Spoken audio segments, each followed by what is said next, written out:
Ja, de Petra hat gerade Idee voor Sinterklaas voor je dragen. Nu kan ik ook nog iets van Sinterklaas vertellen. Vroeger freuden wir Kinder ons immer op Sinterklaas.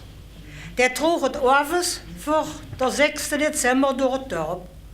In dem zijn begleitung war eine Schwatte und 3 Engelen. Der Schwatte rabbelde met de ketten, en die Engelen houden glückskus in de heng. Die Engelen houden lang witte kleren aan, witte horen, en richtige vleugelen. Ich hou ze mich goed bekeken. We moesten beren en zingen, en du kregen we wat Sinterklaas speculatius, nuut en apple. Wie dat Sinterklaas voet was, toen zei ik voor mijn mam. Hör eens mam, het dat Sinterklaas ook hennen? Ja, zei die mam, kind, waarom mensen dat dan? Ja mam, dat wil ik je zeggen. Die engelen houden vleugelen van hennenveren.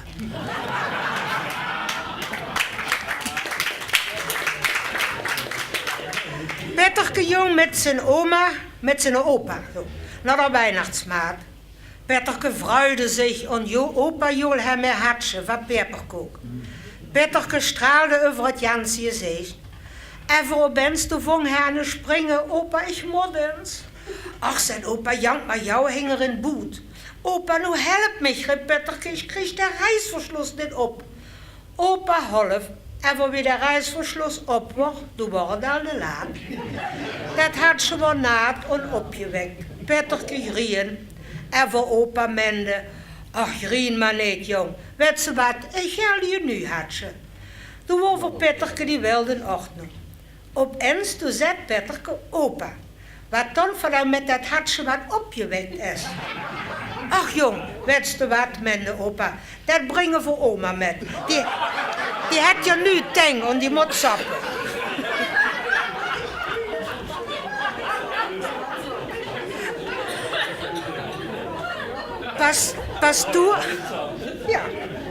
Pastoor moest op de zelfkant voor Weihnachten predigen. De keuster hoort zich die predigt in de sacristie aan. Daar bestuurde hem net schwätzen van die kinderen. Hij wingde in de meisdinner aan. Huur eens, jong. Jank eens naar pastoor op de predikstoel en hij zegt voor dem, der zal voor die kinderen zeggen, die zullen dat schwätzen ophuren. De meisdinner kwam uit de sacristie roet en klom, stoot wie in de bessen naar predikstoel horen.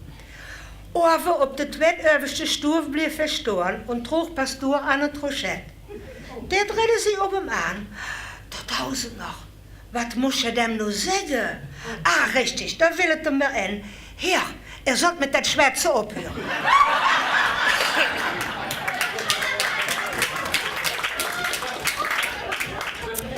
Vroeger houden die lui meistens een koppel werken voor de verkopen. En voor één werken moet over je houden, voor zelf de slachten. Ene boer had zijn werken verkocht en één werken over je houden voor de slachten. En voor dat werken moog zich niet. Die boerenvrouw voerde zwar jood, en voor alles nutzte niks. Voor Weihnachten, de jong die vrouw biechte. Wie ze al haar zungje zag, toen emde ze naar ons diep en zag, toen voor pastoor, ik ga nog naar een zung. Aber die kann ich nicht sagen. Liebe Frau, mende pastoor, vor dem Herrn müssen Sie alles sagen. Nee, Herr, das geht nicht, das kann ich nicht sagen. Aber liebe Frau, der Herr verzeiht Ihnen schon, sagt pastoor. Ja, Herr, wenn er het meint, dan wil je dus maar zeggen. Wie er is aan Raltoor gebust had, toen had hij bij mij gedacht, wenn ons werken zo'n vat dat wie pastoor, dan kunnen we hem slagen.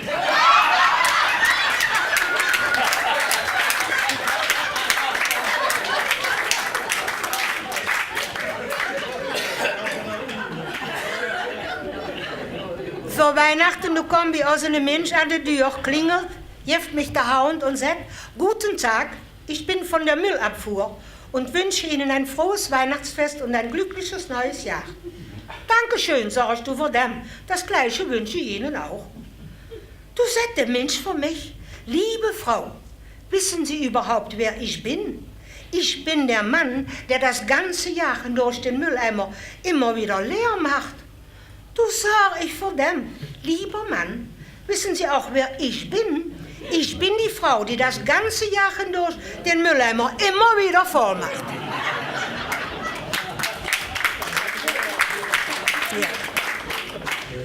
Pap hat vorig Jahr Weihnachten een Kuckucksuhr geschenkt gekregen. Jeden Tag zorgt hij nu in zijn hobbyraum die Uhr aan te zetten. Alle enkeldeel wordt fijn sauber aangelimd. Dat uurwerk met al die retjes wordt ook aangezet. Endlich wordt die Uhr fertig en jeder die kwam, moest pap zijn wonderwerk bezichtigen. Om 3 Koningen wordt die Kuckucksuhr in het woonzimmer. Het wordt het eerste Mal opgetrokken. Die ganze Familie wordt door. En werkelijk, die Uhr ging op. Pap wurde in een meter groter, zo freute hij zich. Alles war nu gespannt, bis het 12 Uhr war. Mam en Kinder hielden de arm aan. En werkelijk om 12 Uhr. Dat deurtje ging op en de koekoek kwam eruit. Hij mocht de schnabel op en ving aan te roepen. Hé, kun je mij een zeggen wie laat dat is?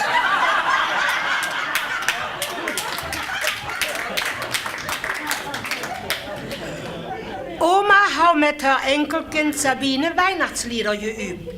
Van der Sinterklaas, het Christkindje, de Tannenbaum en van de Englein.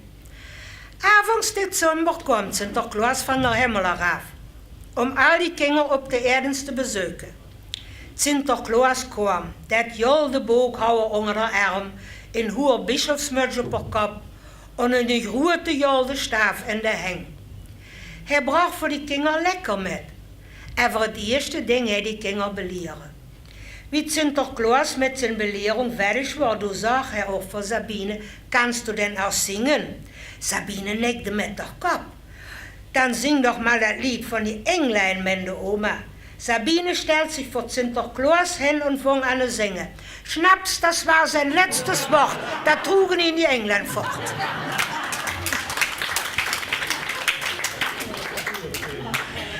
Fritzke war jedes Jahr Weihnachten bij oma in Ferien. Oma kookte dat wat Fritzke hier had.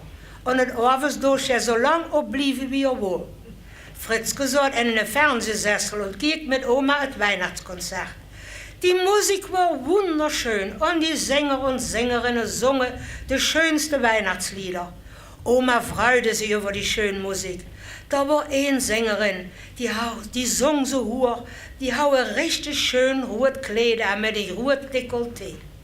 Fritzke starrte auf den Bildschirm. Ab und zu schott er mit der Kopf. Was meinst du, meinte Oma, kann die Frau nicht schön singen? Ja, Oma, sagt Fritzke und kiekt die Oma ganz ungläubig an. Aber edel kann ich nicht verstehen. Nu sag mir eens, wie hat dann die Frau die Wortführung in das Kleid gekriegt?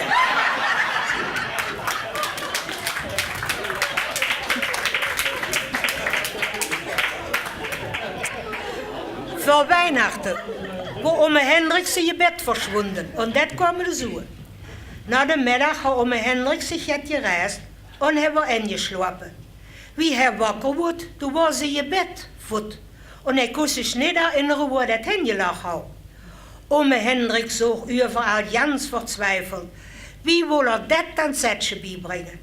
Schließlich pakte Hendricks zijn jacht en ging naar de keuken, waar dan Zetje aan bakken was. Hij zag, Zetje, stel je eens voor, maar je bed is verschwunden. Toen ving dan Zetje aan te lachen en zag, du jekke schouter, die bed is niet verschwunden. Daar had hij bis ergens plaatsjes met uitgesteken voor aan de kreis om te hangen. Kijk maar eens wat die voor een schön vorm had. Het kan aber nog Schluss. Ja. In een klein dorp op haar zelfkant, daar woonden dan Zetje en oma Hein. Ze hadden in een kleine boerenbedrijf, maar ze waren gelukkig en tevreden. Eén week voor Weihnachten wilde dan Zetje nog kreesboom opzetten. Ze klom de zolder op om die koeren, ketsen en het lametta te halen. Oma Hein wou graag met de kermis, wil hij graag naar het veld varen, wie dan Zetje in de brulding. Hein, kom eens jou, ons Janse Weihnachtskroam geklaut. Laat ons vlot naar de schut lopen, jankt het mellen. Hein ding zich de klompen uit en klom de zolder op. Hij koos het niet geloven, maar het stemde. Die dozen waar die koeren erin waren, die waren al leeg. Dan Zetje vong aan de grienen, ze koos het niet begrepen. Opeens toen had Oma Hein een idee. Hij ging in de keuken naar het löffelblech en kreeg zich de sleutel van die stoef. Hij drehte de sleutel om en sloot die deur van de stoef op. Fassungslos starrten die twee oudlui in het zimmer. Daar stond de kreesboom nog van het vorig jaar. Die noorden waren afgevallen. Die koerelen dat lametta en die afgebrande ketsen hongen aan die lang kaal tek. Heen en dan zetje keken ze aan. Ze wisten niet of ze lachen of grinen zullen. Ik ben niet erbij geweest en voor in de kroniek staat geschreven dat het woord passiert is.